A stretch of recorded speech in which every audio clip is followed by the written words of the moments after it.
Hey guys, welcome. We're going to do a live broadcast via Google Hangouts Live. Today I've got Jon Fitch, MMA fighter. And you know what? We're just setting things up. This is very organic. We had a chance to talk, and we just grew very fond of each other. It's very fluid. He's going to eat.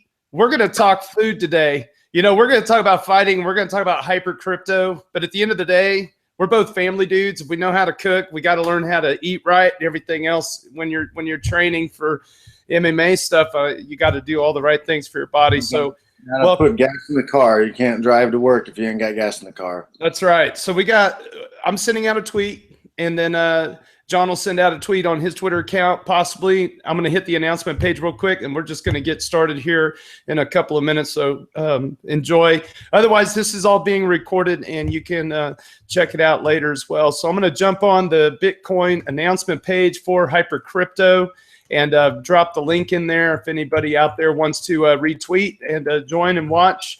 This is very spur of the moment, and that's good because you know, we're loving everything that's going on right now. It's all very fly by the seat of our pants, but at the same time, Jon's been into Bitcoin longer than most people that are into Bitcoin now, I think. So yeah, following it for a long time. I didn't buy in for a long time. I started following it. Actually started following David Seaman when he was running for office in Florida.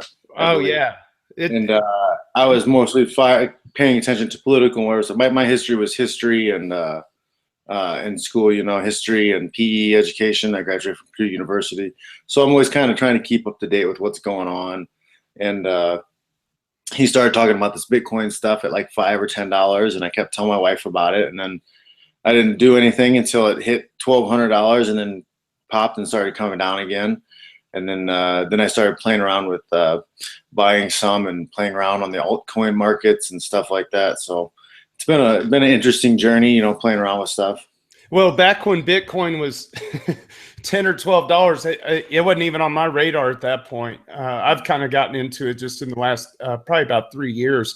But you know, you're talking about altcoins back when it was, you know, less than $50 for a Bitcoin. There weren't that many, and now they're everywhere. And, you know, I think the world is kind of warming up to the idea of niche markets. And that's why, you know, I love Hyper, because the community it's small, but it's fruitful.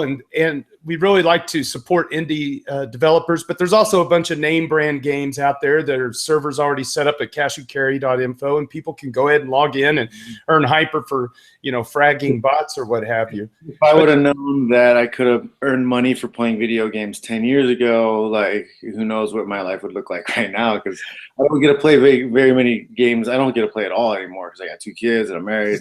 Same here. Exactly. So, but like, you know, 10 years ago, I played 6 hours a day, guaranteed. I was either playing video games or I was training. So like, if I was making even a few cents a day, like, it still would have turned into something compounded interest. Yeah, absolutely. And that's just it. I mean, Hyper's 5% monthly proof of stake, and it's gonna the ecosystem is growing. And when you look at a price chart for Hyper, it's like, oh wow, this thing tanked, you know. So what? We're still here. It's 2 years old. This is what's awesome about, you know, what we're doing is it's a 2-year-old coin, and in the crypto world, as you know, many of these competitive coins don't last very long. And so, and then we talked about this the other day. I think it comes down to use case, community, and I think just like functionality. How well does it work?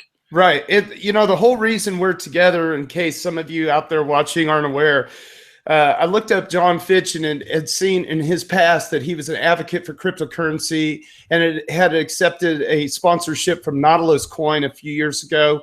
And it had also mentioned Hyper at some point, I think, with either Joe Rogan or David Seaman at some point along the way. And I did a hangout, I think, with David Seaman. Yeah. And he's a great guy for the world. You know? Some Bitcoin companies too. Another time I got sponsored by a Bitcoin company. Oh, really? Good. Same guys that are working with Mike Tyson and doing the Tyson ATM here in Las Vegas. Yeah. Oh, you're doing that with him? That's no. I know the same guy who set it up.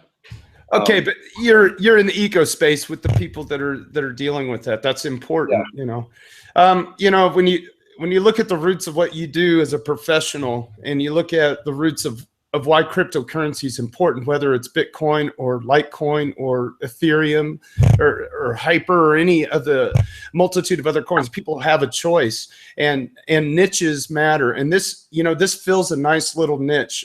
We really have a lot of people in our community that are engaged in creating, faucets that are based on the old snake game. Now, you and I are old, we're old school. You're talking about playing 6 hours a day. I was too. I can't tell you the number of times I've died from dysentery on the Oregon Trail back in the 1980s. It's kind of why I'm here. I'm not a big gamer either, just like you, family man, got kids to feed. I work a lot, 2 or 3 jobs. This is a nice little hobby because I believe in the importance of the ability to have an entire commerce within a gaming community, peer-to-peer.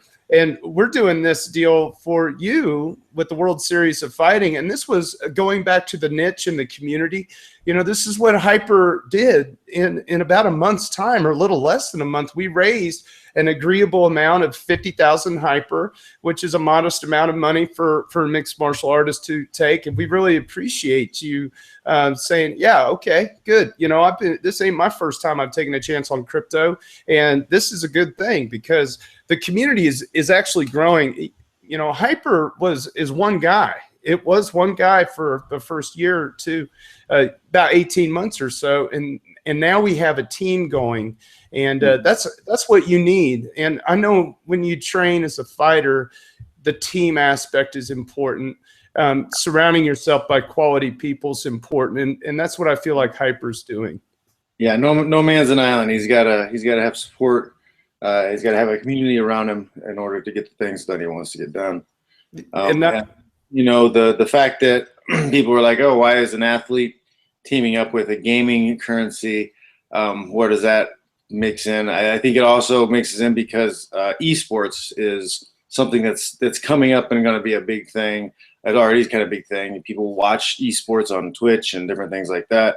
Well, Hyper is, currency for those people. Like, they're going to have built-in money in those games and those esports. People watching the esports will be able to gamble or tip with that currency that's already lined up to be played right on those games. There's a Twitch bot already made. It's sitting at cashandcarry.info, I believe. There's a tutorial on how to get it going. It's just a very simple set of commands.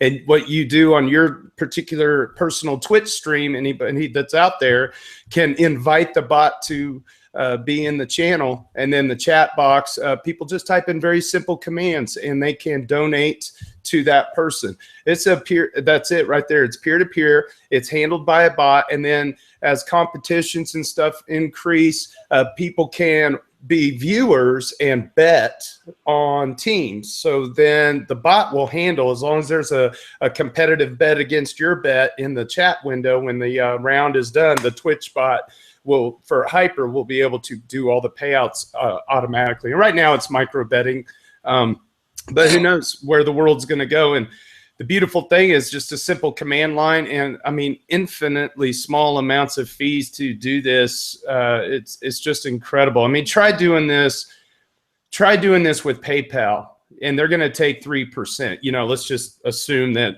somehow some kind of transactionary fiduciary. How long the transactions will take to get to the other person there too. Yeah, Hyper's very, very quick. It's very quick, and it does. That's the other thing about it. It does confirm very fast. There's, it's really neat to see it all come together. So, you got your brown rice, you got your steak going there, right? Steak, a couple egg whites. Getting ready to go train. I know you're a busy guy, and I really appreciate you hanging out with us today. So, Zeferino, a tough opponent. I think it was it Jake, who was the original guy. There was Jake Shields is the original fight we're looking for. There's a little contract thing or what have you. And everybody's tough these days. Yeah. You know, looking for a good fight here on April 2nd. It'll be here in Las Vegas, World Series of Fighting. If you can't make it live, you can find it on NBC Sports Network. And they usually have some streaming available somehow. I also saw a new app that they were pushing. Really? Called Fight something. The Fight app, and FITE. And I was looking into it a little bit. It looks like they have a lot of options for streaming different fight events and even pro wrestling, I think. So absolutely incredible. We're very, very blessed to have you along. And, you know, again, this was this community. I told him, I said, look, let's see what Jon's up to, you know? I mean, we could be that's the future of everything. I think everything is going towards the lines. A lot of people who don't see it, I talk about my wife a lot about it. She thinks I'm kind of crazy, but everything's being pushed towards that crazy. Yeah. Pushed towards that line of decentralization. Everything, whether it's money or schools or anything, because people are kind of tired of centralized authority screwing things up.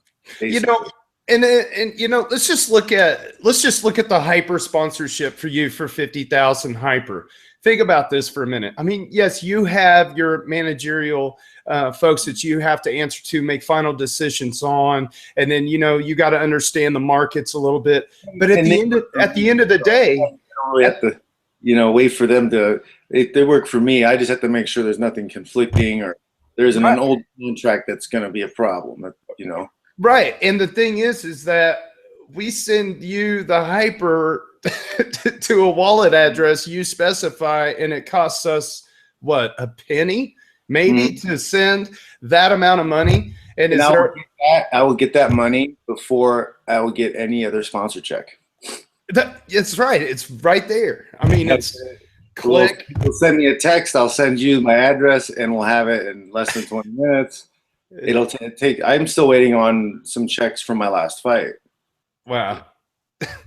I mean, and then, you know, it just cuts out the middleman. It gets money into the hands of the people that are doing the work, right? Mm-hmm. So, you know, cryptocurrency and, you know, Hypers, we're building ourselves an ecosphere centered on gaming, but you can use Hyper to sponsor an MMA fighter. You can use Hyper to, you know, do a number of different things. You can shapeshift it. It's available through Bittrex. I mean, it's easy to acquire Bitcoin, and then buy some gold with Bitcoin. That's right. That's right. To be done. A lot of ways to spend. A lot of use cases. Ethereum is another one that's coming up right now. I think those are going to be the three for me that I really see use cases for is the Ethereum, Hyper, and then Bitcoin, of course. I think bigger banking transactions. I don't think Bitcoin is going to go anywhere. Yeah, Bitcoin is the gold. Ethereum's the oil. There's a lot of great alternative currencies out there that can fill niche markets, kind of like the way Hyper does. You know, you brought up Ethereum, and boy, I tell you what, you talk about the gorilla in the room right now to go from a $100 million market cap, I think, you know, back in January, to over $1 billion now. And today's Pi Day. This is a big day for Ethereum rolling out stage 2. You know, obviously, Hyper's already watching Ethereum. There may be a way that we do a decentralized app on the Ethereum network, which Hyper's the currency, and it's using another platform to propel a commodity forward to have use cases.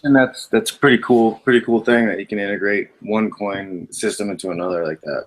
Yeah, I mean, there's people out there, you know, they're worried about how fast Bitcoin can confirm, and Ethereum is they're kind of like, well, we can solve that problem for you, and still people will use Bitcoin as their digital gold. So I'm really ecstatic. You know, this is exciting to see what's happening in the space, because with all the bad press that Bitcoin got, it brought a hell of a lot of smart people to the table. And now Ethereum is kind of like the sexy new thing, right? So, you know, it's amazing to me to see this whole thing unfold, because it's just going to get more and more exciting.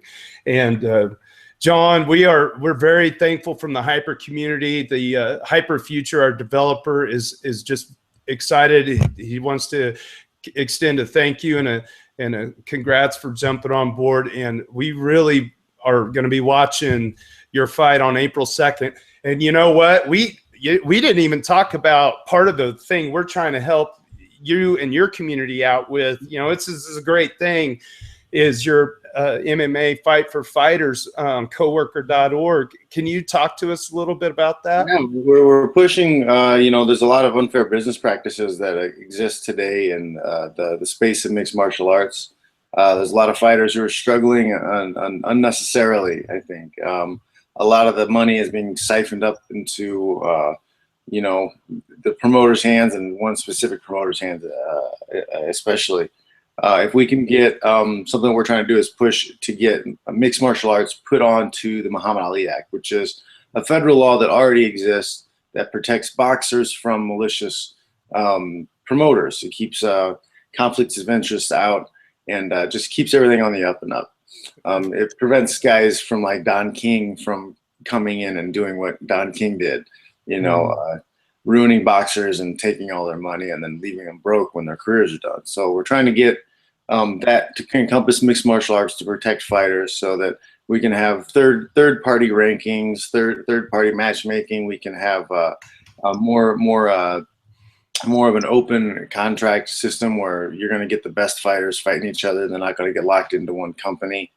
And most importantly, we're going to get the numbers. We're going to get the numbers of who's making what, how much are the companies making, what are these promotions paying, you know, what's their overall lines, and how much are they giving back to the athletes? Because most professional athletes who are involved in a billion-dollar industry, which MMA is a multi-billion-dollar industry, they make 50% of the profits, where MMA fighters are probably closer to 10% or less. Right. We don't even know because we're not allowed to look at the numbers. You know, this ain't tennis, folks. Somebody's getting rocked in the face or getting choked out to make that paycheck. And there's a lot of talk these days too about CTE, you know, people having brain scarring and brain damage and things. And you know, we understand the risks going into the sport. We get it, but we should have you know, real fair compensation, so that when we get to those later stages in life and we have those physical ailments, we have money saved that we had earned from our job to help take care of those problems. That's incredible. And to be honest, a lot of your friends that are fighters are they're a little worried to promote this thing because of fear of retribution. So I reached out to you guys to kind of help with this, and we're kind of, you know, I'm helping with Hyper, and you guys are helping with this movement. So the fighters don't have to put their necks out on the line. You know, I'm a little bit braver than a lot of people, and I'm willing to kind of sacrifice myself to a greater good. And I think I'm reaching out to pull other resources and other people in to help with the cause, so the other fighters don't have to feel that they're at risk. That's excellent. And you know, I feel like a lot of your passion and I think your ability to be a brother to a lot of these guys really showed in your documentary that you produced, that was produced a few years ago when you were contending in the UFC against George St. Pierre, called Such Great Heights. If any of you out there have not had a chance to watch that documentary, you're gonna feel that heart and soul that Jon Fitch has for his brother man and his family. Really, it's a really telling documentary that you can see the day in and day out struggle. I mean, watching that documentary, seeing all of you guys train there and the reasons why you're there, and people basically sleeping in cars for this idea of being able to go even do $1,000 fight, you know? But he played that movie, I forget. Pat Minahan was sleeping in that parking lot for a while. Yeah, that was kind of luxurious. At one point, I think he was living under the ring, I think. Oh man, you know, I have a very limited amount of experience as a DJ with the MMA. When I first moved to Kansas City, I DJ'd at Municipal Auditorium and Memorial Hall and the Airmark Hotel out by the stadiums. I did 3 MMA fights, and it was a really incredible the guys, you know, as a DJ, they would bring me their fight CD, and their fight CD was, I'll never forget this. It was always like really scratched up, and I was always worried that it wouldn't even play. You could tell this thing just lived in their car, right? It just, they were always using it for training, but it was their coming to the ring music, right? Their intro music. And then if they won, they'd have their outro music. And it was amazing to me. Some of these guys would just get completely obliterated, blood everywhere coming up, and I would hand them their disc. I said, you know, great job out there. And they said, thanks, man. You know, they're very gentle in a way. You know, you feel when the doors slam shut on the cage, all bets are off as far as like what's getting ready to happen. But I mean, the way you train, I mean, there's a lot of testosterone that gets contained into a mission. And it's the entire team's mission to jump underneath one guy. Who's that guy that week that's going to go to the ring? So it was such great heights. It's a great documentary. If anybody needs to get a window into how hard these guys work and train, it's the showtime is like less than the tip of the iceberg, right? It's the 99% of all the work that goes underneath it. And that's one of the other things I'm also pushing for, is we're trying to create the Mixed Martial Arts Fighters Association. Yeah, okay.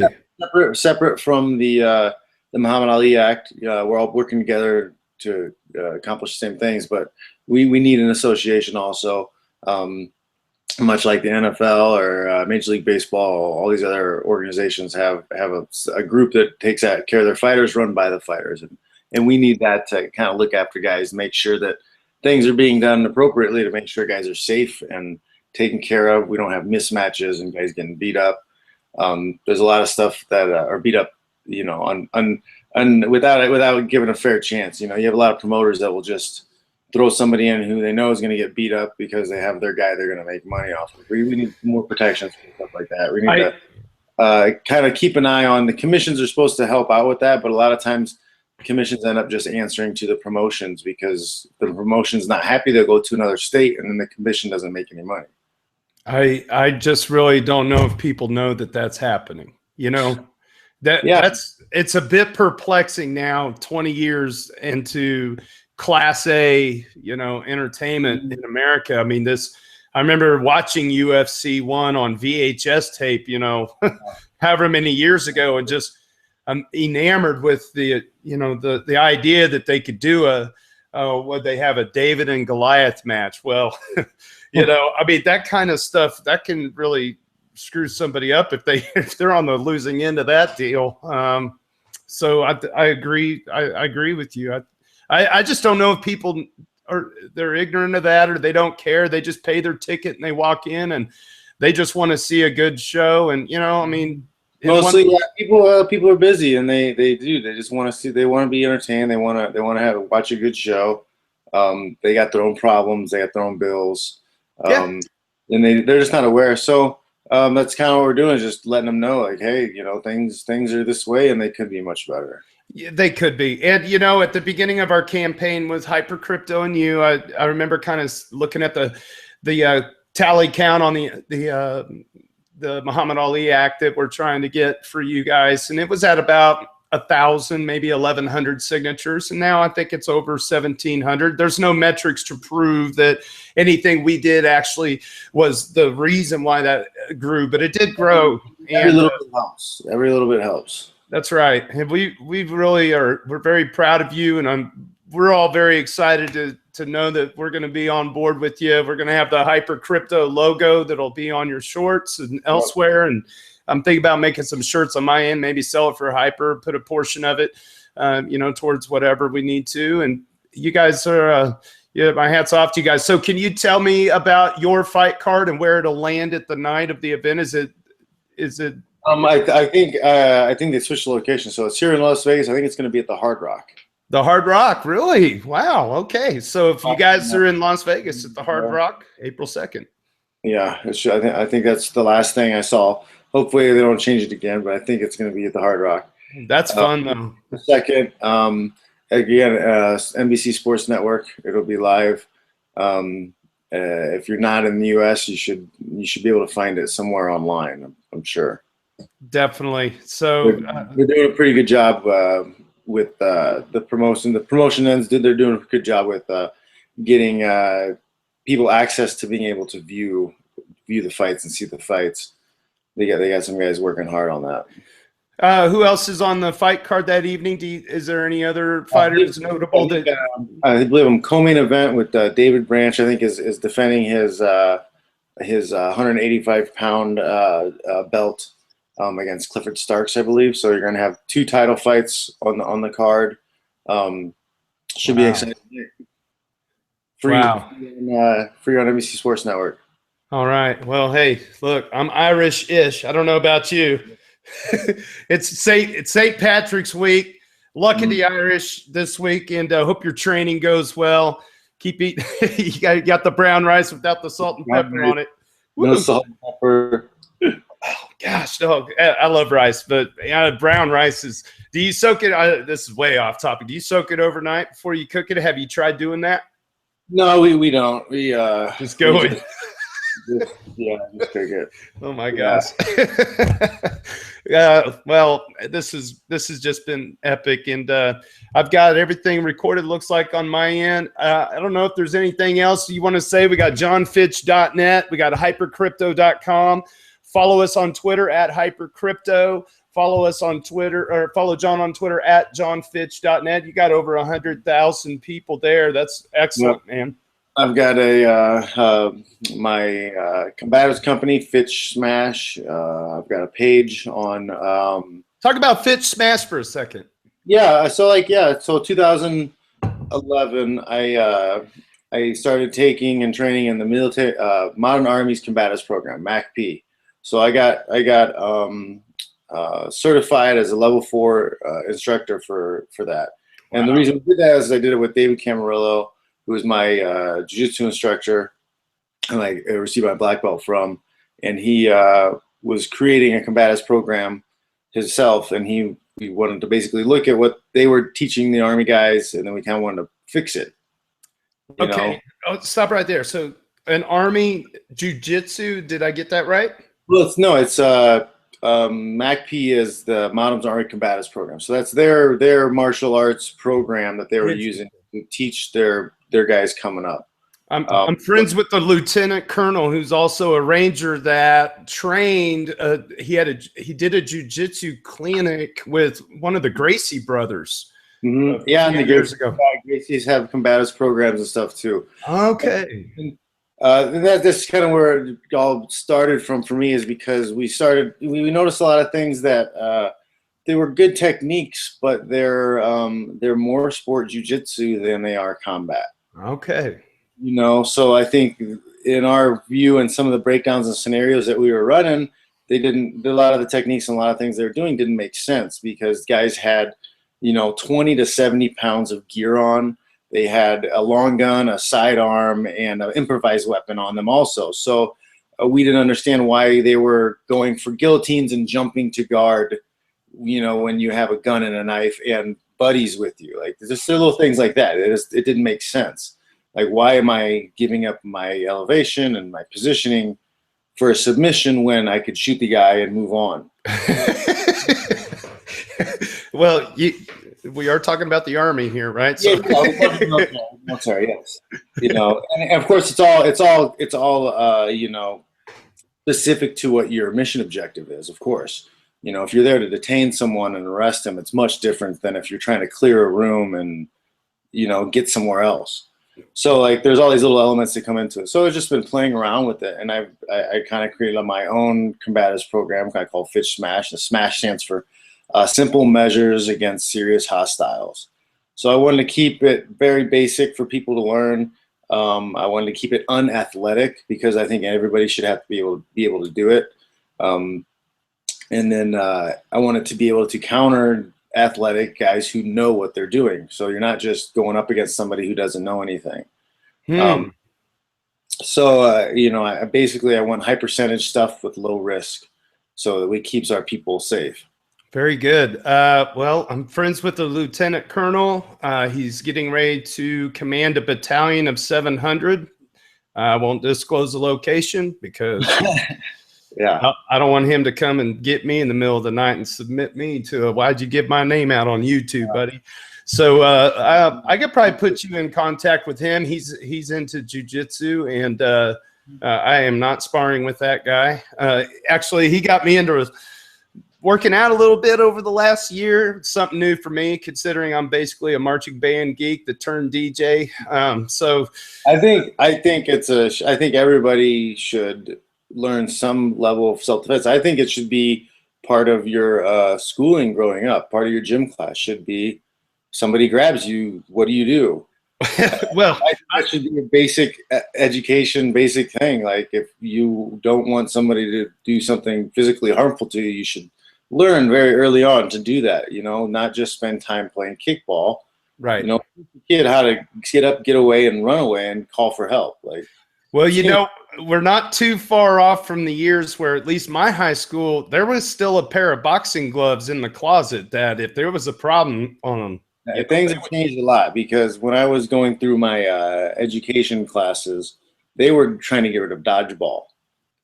Yeah, so you couldn't even play dodgeball. So you couldn't hit somebody with a ball and eliminate them from the game. So times have changed dramatically. So well, I'm sure, correct me if I'm wrong, you're not getting no damn participation medal for this fight on April 2nd, are you?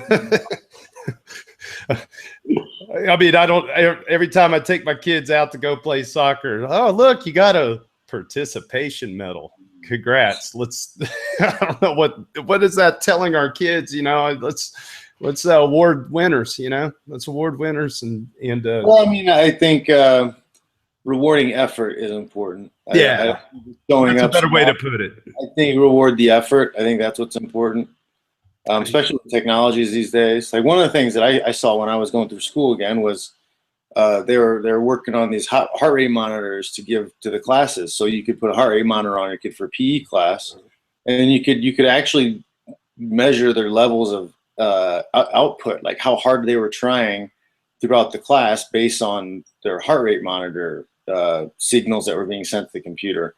I don't know if any technology has been pushed. This was 10 years ago. I don't know if this should be everywhere now, but I'm sure it doesn't because of finance reasons. They don't put enough money into our schools. But I think that was a great way, because you have really athletic kids that are screwing around all class and they get an A, and you got a kid who's maybe overweight and struggling with fitness, who's giving his best effort, and he gets an F because he's always last or doesn't look like he's trying as hard. But really, you know, you have the heart rate monitor there to prove, look at my effort. Yeah, you know, going back to participation medals, that's all kind of tongue in cheek, because you do bring up a good point, because one person's heart rate target, you know, fitness level is going to be different than another. So being able to show growth and everything like that. As a teacher, I'm an elementary school music teacher. There are pedometers and different heart rate activity stuff, but yeah, it does come down to funding. It's like the cheap answer to doing it, because then they measure the steps, but it's not really showing the heart rate, whatever. Right. You can cheat because you can just shake them. Right. Well, they do have heart rate monitors as well, but they're not as cheap as pedometers, you know. So obviously, when it comes to asking for money for fitness and art and music and stuff like that, it's kind of like, you know, it's ridiculous. You know, you know, our people want to complain about all the things wrong with our country. The number one thing that's wrong with our country is schools. Schools are terrible. Our education, this should be the best. We should be the best schools. People from all over the world should be trying to get into our country to go to our schools. Yeah, and you know, it's things are changing. Monetary systems are changing. You know, well, that's a good point. When we go back to like decentralization, like a lot of people that I talk to now are homeschooling, and I'm considering homeschooling just because I know that I can give my students or my children more knowledge than they're going to get in a classroom with 30 other kids, you know, with a very small budget. We're in a very unique situation. Obviously, our family goes to a private Catholic school, but my wife's a teacher there, small class sizes and all that. And I love my community.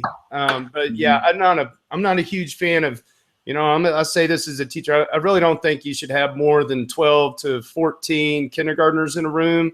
And I don't think you should really have more than 16 first through fifth graders in a room. You know, middle school is obviously a little different animal because that's when age of reason, and you know, people got to be able to shut up and listen in a class. However, we got a whole generation of parents, and you're talking about homeschooling. You're a great candidate for it because you know you'd be the best teacher, and as all parents should be, the best teacher for their kids, not the school. So I mean, that's a whole different topic. So I think you'll be very successful with that. But then we have parents that say, "Well, I'm gonna homeschool my kid because blah blah blah," and it's like you just know that the they're not teaching them anything. They're probably trying to get maybe an extra check or something out of it too. I have no idea. You know, we've got issues in education. Yeah. It's sad because all of our problems stem from that. Like if everybody was a little better educated, all of our other problems would get a little bit easier. And that I had a principal, and you should remember this phrase. She was very smart. She said, if you do what's best for kids, you'll do what's best for adults. And it's true. If you stop and think about that statement, because what becomes best for kids will eventually become what's best for adults.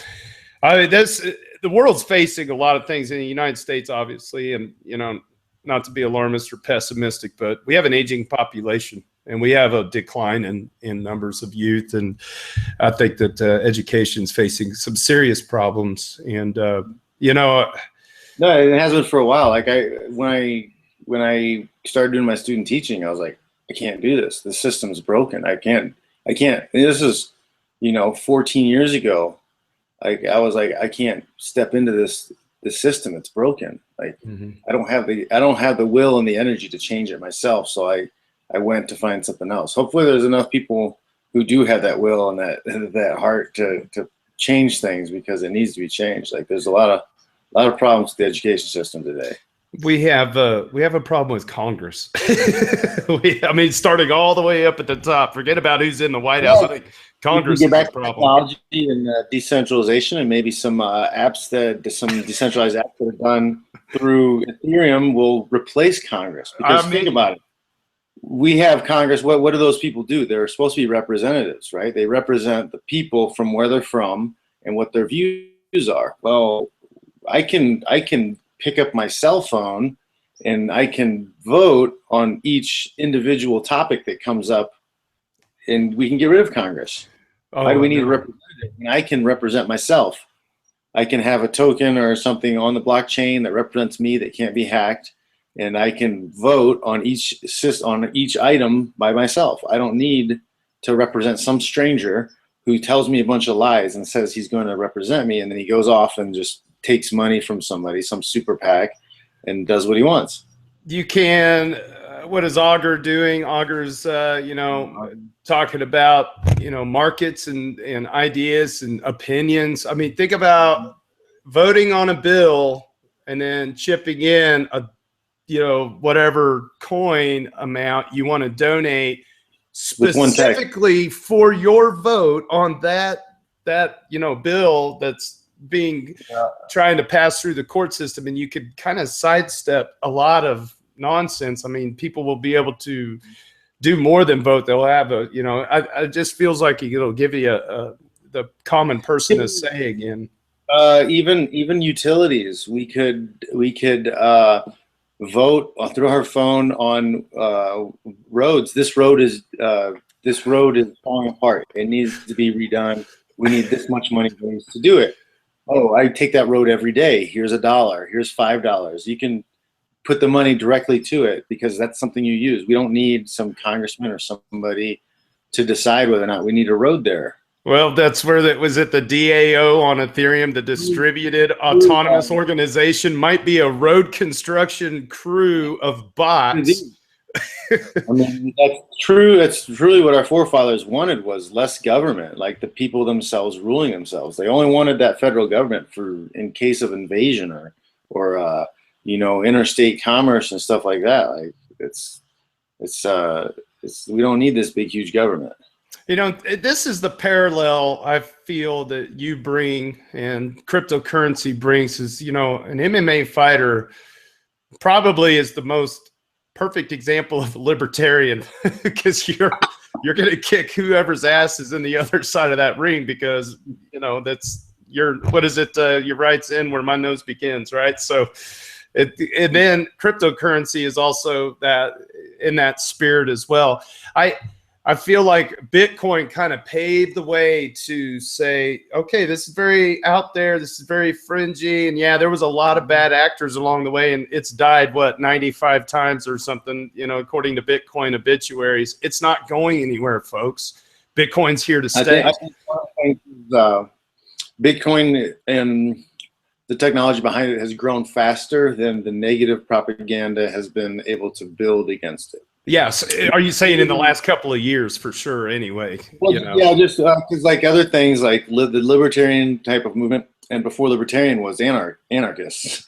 Mm-hmm. Like I saw a picture somebody put up, and it showed like a guy in a punk that had a sign that said "No government." Right, he's an anarchist, and then it says an older white guy in a suit with a sign that says "No government." And it says the difference between libertarian and anarchist is one, the libertarian's rich. Right. Right. Well, both of them saying no government, no government. It's ideally what it is. So, but you have those ideas have come with a bunch of backlash and a bunch of propaganda that's against that, you know. And I think Bitcoin has just moved too fast for the negative propaganda to kick in, really. And you know, and then with Ethereum coming into the space, it's like all the bad publicity is kind of gone. You know, I feel like what bad publicity could something like Ethereum have? I mean, other than a few people writing some all the negative things that people could say about Bitcoin, Ethereum, they can't, because you know who invented it, you know who the people are who are working on it. It's a little bit more transparent. So I think yeah, it's definitely Bitcoin 2.0. But well, I don't think Bitcoin's going anywhere. Let's not assume that news agencies wouldn't, you know, or governments wouldn't try to promote stories negatively as well. And, you know, I mean, well, and they will inevitably, but I still think the technology spreads too fast, because person to person, they start using it. You tell a friend, they use it, and once you've used it, you're like, oh my God, this is amazing. Mm-hmm. By the time you hear the propaganda, it's too late. The dinosaurs, they don't move fast enough. Yeah, and you know, hats off to any legitimate currency that's out there trying to do anything in a niche market, or be innovative, people. There probably are plenty out there, because we don't know about those communities, or we don't know about that use case yet. You know, there's a whole there's an infinite number of ways to live your life. You know, so there's an infinite number of possibilities for altcoins and communities that use digital currency effectively. Very good, man. All the infighting needs to stop. Like all the you're gonna fail. That's just, what's the point? I mean, you know, focus on your community and focus on your use case. That's really all there is to it. And if it's good and people like it, you're gonna grow. If it's bad and people don't like it, it's gonna fail. You know, and let the market decide. Just let the market do the market. You know, we don't. I agree. There's obvious scams out there. There's obviously bad actors everywhere in any type of form of fighting, or, you know, police officers, or even teachers. I mean, it's just, this is digital currency. You're always going to have some people that are just trying to make a quick buck and scam everybody else. If you got places to go and places to, you know, for instance, with Hyper, to go game and, you know, tip or transact or do whatever, go for it. There's several merchants that accept it. And again, it's one of those coins that's, you know, you can use shapeshift.io and it's viable. So I think it's pretty neat. It's proof of stake for 5 years. I think we're coming up on year number 2. I think it's proof of stake maybe between 5 and 6 years. I'm not real clear on that. Several game developments, lots of indie gamers coming on board and helping out with it. Who like playing games? I saw, was it Left 4 Dead 2? Yeah, there's quite a few of them. Right? Yeah, there's cashandcarry.info. I'm going on there real quick because I can read. And also, before I forget, thanks to Amanda B. Johnson from the Daily Decrypt for offering me an interview. she is really, really a special person in the field of cryptocurrencies and cryptocurrency competition. I like her. David Seaman has some good stuff that he's done over the years. And then the guy, I don't know if you've watched him at all, Bitcoin Rush. Yeah, he's interesting. I love that guy. I love that show. He's got the crazy accent, and and he's based. I think he's based in like L.A. or so. I don't think he sounds foreign, but I think he's in the United States. But the love is like the whole decentralized approach, just people putting on their own stuff and people finding them and then supporting them through communities and accepting tips. Yeah, people. You do good work, people are gonna pay you for it. That's kind of a different mindset for a lot of people too, because they're used to getting so many things for free, but it's not really free because they're giving up really their information, because Google and other things are spying on them all the time, and then also they're being forced to watch advertisements. Right.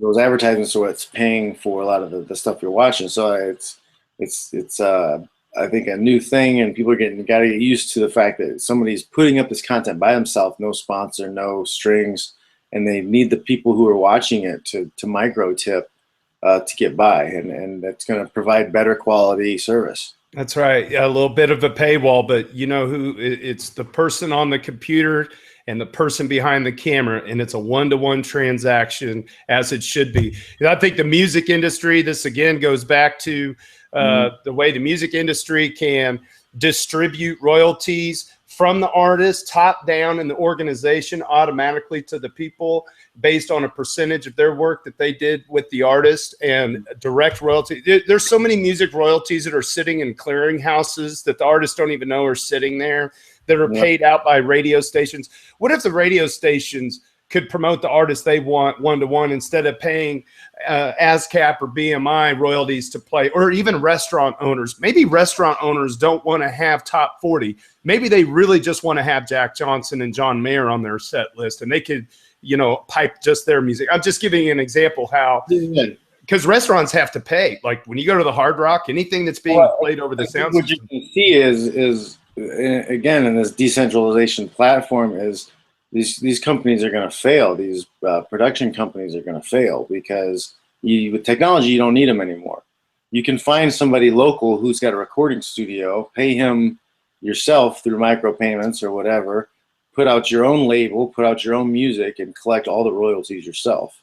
And pay your people. Yeah. I'm sorry, accountants. But newspapers, television. I mean, you didn't have to go get a job at a radio station to do this podcast right here, right now. Like technology taking away that central authority that you have to go to this one place to make something happen. You can do it on your own.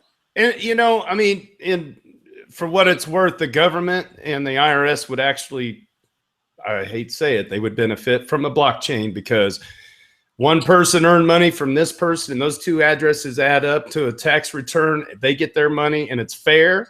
And that's why it would be better if we had a. Honestly, I don't even think it need to be. It would change taxes too, because you could be able to take a micro fee off of each transaction, and there's your taxes. You don't have to worry about it at the end of the year. Every payment you make sends a little bit to maybe the designated spot. You may even be able to designate where that little piece goes. Well, imagine what that's going to do to companies and politics and lobbyists and the whole scheme of U.S. I mean, I think there's going to be some form of a collapse of the system that exists. I'm not saying it's going to be ugly or a riot or some kind of revolt, but I think it's going to be a gradual decentralization. I think people are going to pull away from the old system, and we're going to create something new. Right. I mean, try to manufacture more created by people, or more controlled by the people on the bottom. Try to manufacture debt on the blockchain. See what happens. You can't. You can't. You can't print in one administration another $18 trillion out of thin air when you use something like this. You just can't. So, there's a lot of. It's going to take a long time, but your kids and my kids, someday cash is just going to be a collector's item. I mean, they're already talking about getting rid of the $100 bill in the United States and getting rid of the $500 bill in Europe. Why is that? Because of counterfeit and terrorism. I mean, it's already happening. And so, you know, when they start, you can use a company like BitGold and spend your gold directly with a debit card. I think that kind of eliminates the need for cash too. Yeah, it's incredible times. It really, to me, feels like the year 1990 when this thing called the internet arrived at my school on one computer. I mean, that was it. And then it also really feels like, again, when I was a kid going to our school had one computer. The whole school had this magic machine. And, you know, and then for my grandfather, he rode to school on a horse. He saw a man go on the moon, and he had a cell phone. There was a bag, and it was a satellite thing, right? And this is very disruptive. Everything cryptocurrency and how fast it's moving. I mean, people are laughing because Bitcoin's a $7 billion market cap. They have no idea just how many blockchains and shit is coming into the world that won't even have Bitcoin associated with it. And it's just going to be a part of everyday life for people, and hopefully makes things a little more of an even playground, you know, where people's vote matters. And, you know, 64 people control 50% of the whole world's wealth. That's not right. Say that again one more time. 64 people control 50% of the world's wealth. Yeah, I was just making sure everybody heard that, because I'm sure that's a bigger discrepancy than the pharaohs in Egypt or any of the kings in Europe ever. Like, right. That's the time we live in. Like, that doesn't make sense at all. Yeah, we're supposed to be closer together, not further apart. Yeah, we're supposed to be making things easier. You know, let's let it do that. Yeah, and I believe it. I believe there's going to be a lot of upset people moving forward. They're going to try to ban it before they embrace it, and shut down the entire internet before you can stop something like that. Yeah, it's pretty incredible. Well, listen, I'm sure you got to get off to battle at the shack today and get going. Mr. Jon Fitch, the best to you. Thanks for accepting Hyper Crypto. We'll have the Hyper logo and sent that to you, and we'll get that. Grab your bounty and send it to you as well. It's been staking for last month, so it's actually going to be a little bit more than we had planned, which is good. You deserve every bit of that Hyper. Thanks for being an advocate for the cryptocurrency space. I really hope that you can get an interview with Amanda B. Johnson on the Daily Decrypt. I'm a huge fan of her show. I also like David Seaman's stuff too. So hopefully you can grab an interview with Amanda at least in Daily Decrypt, and maybe talk a little bit about the fight and your sponsorship. And guys, go find the Fight for Fighters. It's at coworker.org. It's got quite a few signatures. We need people to sign that are not fighters. The fighters are kind of a little leery about doing it, and I don't think people understand that.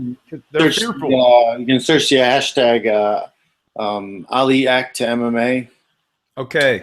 Twitter, you should be able to find some stuff there, and I think on Facebook too, probably Ali Act to MMA, and you can find the link for that petition. You bet. We'll continue to tweet about it at HyperCrypto, at JonFitch.net, at Fitch_Smash. Did I do that one right? I think. Yeah. And then he's got JonFitch.net documentary. It's an older documentary. Man, it is good. Such great heights. I bought it. You need to just buy the damn thing. It's good.